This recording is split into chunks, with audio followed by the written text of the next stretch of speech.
نحمدہ و نصلی علی رسولہ الکریم اما بعد فاعوذ باللہ من الشیطان الرجیم بسم اللہ الرحمن الرحیم۔ السلام علیکم دوستو، آج ہم پھر حاضر ہوئے آپ کی خدمت میں ایک اور ایپیسوڈ لے کے، ایک اور آرگیومنٹ، ایک اور کنٹینشن کو لے کے، جو کہ خلافت کی امپاسبلٹی کے حوالے سے پیش کی جاتی ہے۔ اور اس میں یہ کہا جاتا ہے کہ خلافت جو ہے نا وہ تو صرف 30 سال رہی ہے، اور یہ صرف 30 ہی سال رہنے کے لیے آئی ہے۔ اب میں ڈائریکٹلی اس آرگیومنٹ میں جاؤں گا، اور جو سب سے مضبوط دلیل وہ اس کے لیے استعمال کرتے ہیں میں اس کو ہیڈ آن لوں گا، اور وہ دلیل ایک حدیث ہے، اور وہ حدیث ہے رسول صلی اللہ علیہ وسلم کی، جس میں وہ کہتے ہیں الخلافہ بعدی، خلافت میرے بعد 30 سنتاً 30 سال تک رہے گی، اور پھر ثم یکون ملکن، اور پھر اس کے بعد ملکن یعنی کہ منارکی، کنگشپ، بادشاہت آ جائے گی۔ اب دیکھیں، تھوڑا سا اس کو سمجھنے کی کوشش کریں۔ بہت امپورٹنٹ بات، سب سے پہلی بات یہ ہے کہ کہیں پہ بھی علماء نے، فقہاء نے، بے تحاشا آپ کو نام ملیں گے، اس حدیث کو ایسے نہیں سمجھا کہ اس حدیث نے جو خلافت کی فرضیت ہے اس کو ختم کر دیا۔ کسی نے بھی نہیں سمجھا ایسا۔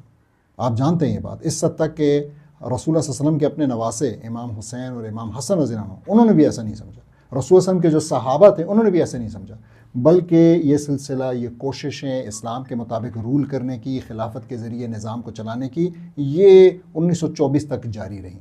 ان کے اندر کمزوری آئی، ان کے اندر کوتاہیاں تھیں، سب کچھ، لیکن وہ چیز جاری رہی، اور مسلمانوں کی سمجھ یہ تھی کہ یہ ہونا چاہیے۔ تو اس لیے اس حدیث کو لے کر آپ یہ سمجھ نہ ڈیولپ کریں، بلکہ ہمارے بہت سے علماء ہیں جنہوں نے اس حدیث کی تشریح میں بتایا ہے کہ یہ اصل میں بات ہو رہی ہے ایک خاص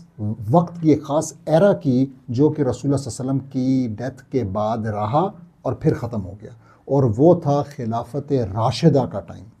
تو یعنی اس کے بعد کی جو خلافتیں تھیں، اس حدیث میں رسول اللہ صلی اللہ علیہ وسلم یہ بتا رہے ہیں کہ ان کے اندر یا کچھ جبر کا ایلیمنٹ، یا اپنے بیٹے کو اپنے بعد خلیفہ بنا دینے کا ایلیمنٹ یہ شامل تھا۔ لیکن اس سے یہ بھی ہرگز مطلب نہیں ہے کہ وہ خلیفہ نہیں تھے، یا وہ خلافت نہیں تھی، یا وہاں اللہ کا قانون نافذ ہو نہیں رہا تھا، لیکن یہ اس وقت کی بحث کا موضوع نہیں ہے، اس لیے میں اس میں نہیں جاتا۔ لیکن میں آپ کو یہ بتا دوں کہ ہمارے پاس اور احادیث ہیں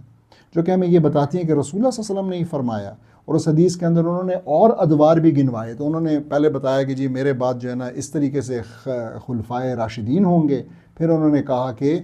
میرے بعد جو ہے وہ آدن ملکن ہوگا، یعنی کاٹ کھانے والی ایک دور آئے گا، جس میں، اور کاٹ کھانے والی ایک تشریح، اصل میں عاد جو ہے یہ مولر ٹیتھ، آگے کے دانتوں کو کہتے ہیں، جس سے ان کی مراد یہ تھی کہ جو رولرز ہوں گے وہ اپنے دانتوں سے پکڑ کے بیٹھ جائیں گے اور اس کو چھوڑیں گے نہیں، اس رول کو نہیں چھوڑیں گے، اور کوشش کریں گے کہ ان کے بعد ان کا بیٹا اور اس طریقے سے ہو، نہ کہ وہ کوئی بادشاہت ان دا سینس آف بادشاہت کہ جہاں پہ بادشاہ قانون سے اوپر ہوتا ہے اور قانون ساز ہوتا ہے، بادشاہی قانون دیتا ہے، وہ والی بات ہرگز نہیں کی گئی۔ اور پھر اس کے بعد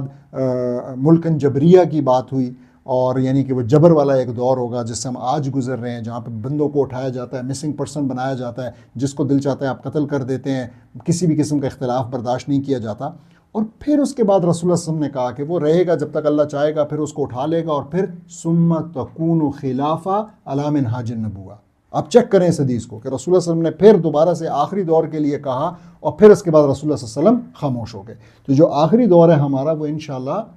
خلافہ علی منہاج النبوہ کا ہوگا، اور اس لیے ہمیں اس کے لیے کام کرنا ضروری ہے۔ ہمیں اس قسم کے آرگیومنٹس پیش کرنا ہمیں زیب ہی نہیں دیتا کہ ہم جو ہے نا ایک حدیث کو لے کر یہ بات، یہ بالکل وہ پوائنٹ سکورنگ والی بات ہے کہ جی دیکھیں میں نے یہ حدیث نکالی ہے۔ نہیں جی، یہ صرف ایک حدیث نکال کر اور اس کو توڑ موڑ کر اور اس کو ایک خاص زاویے سے دیکھ کر، اور وہ زاویہ بھی جو ہمارے کلاسیکل سکالرز ہیں اور جو ہمارے فقہاء ہیں وہ ان کے خلاف ہے، نہ کہ ان کے ساتھ حق میں جاتا ہو۔ تو اگر آپ جا کے دیکھیں کہ ابن تیمیہ نے اس کو کیسے ایکسپلین کیا، تو آپ کو پتہ لگے گا کہ انہوں نے یہی کہا کہ یہ ایک دور کی بات ہو رہی ہے۔ آپ جا کے دیکھیں کہ